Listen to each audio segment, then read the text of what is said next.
គ្នាធ្វើមកកាន់ channel ខ្ញុំបាទបានសូមម្ដងទៀតហើយបាទហើយថ្ងៃនេះខ្ញុំមកធ្វើពី DNS server សម្រាប់ Windows ម្ដងលើកមុនខ្ញុំធ្វើលើ Linux ឥឡូវខ្ញុំធ្វើ Windows ម្ដងអញ្ចឹងជាដំបូងអ្នកនរគ្នាចូល VMware មកហើយ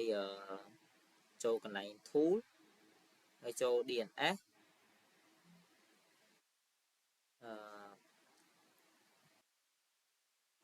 ចូលដល់នេះហើយអ្នកនរគ្នាចូលនៅក្នុងនេះទៅវាមាន forward lookup 0 និង reverse lookup 0 អញ្ចឹងនៅក្នុង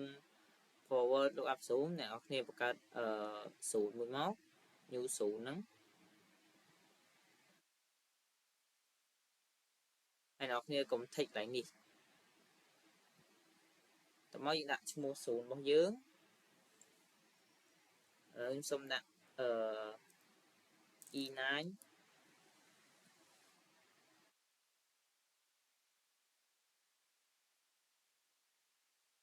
e9.com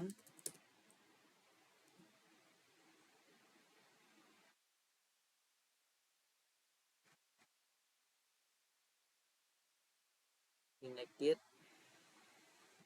next ហើយយើង finish អញ្ចឹងយើងបាន0មួយហើយតើមកយើងចូលដល់យើងចូលកន្លែង reverse lookup 0ម្ដងហើយយើងបង្កើត0ដូចគ្នាហើយយើងកុំ tick ដូចគ្នាកន្លែងនេះយើងត្រូវដាក់IP របស់យើងអញ្ចឹង IP ខ្ញុំសូមឆែកមើលនៅក្នុង comment សិន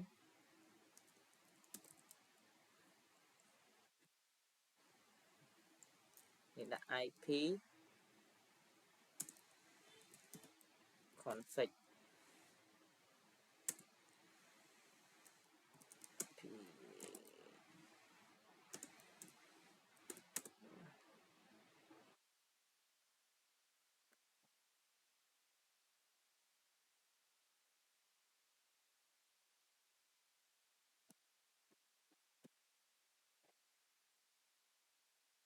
អញ្ចឹងយើងឆែក IP យើងនេះយើងយកទៅធំនេះបានហើយយក 192.168.10 ទៅបានកុំយកកតុយវា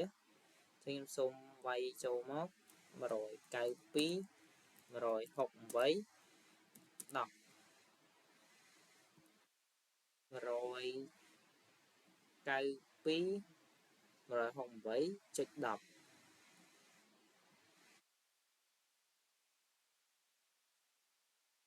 ចុច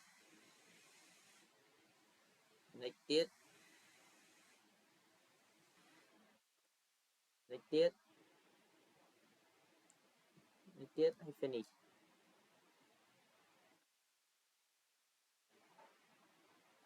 ដោយសារខ្ញុំធ្លាប់បង្កើតពីមុនហើយអញ្ចឹងខ្ញុំសូមលុបវាចោលសិន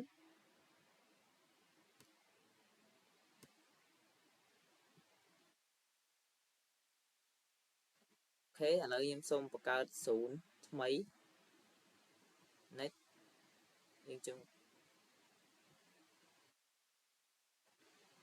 នេះយើងវាយ IP ចូលមក 192.168.10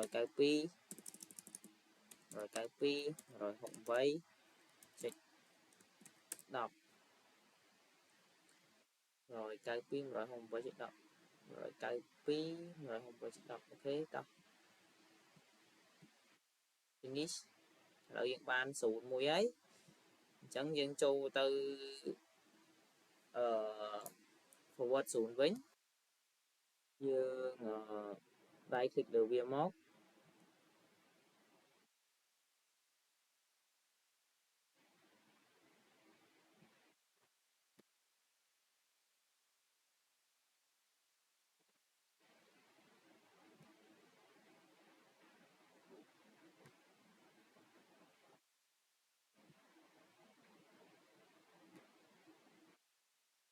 យើងយក uhost ទៅមកកន្លែងនេះយើងដាក់ www ហើយនេះយើងដាក់ IP address របស់យើងមក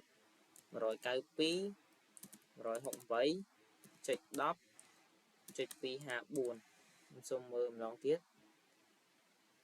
192.168.10.254 thử ấy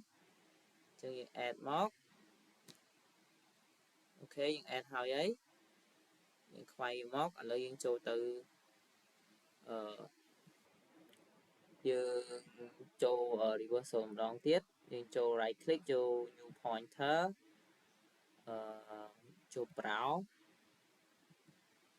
chỗ forward chỗ e ok mod hay ok hãy dừng test mờ lấy những xung anh em look up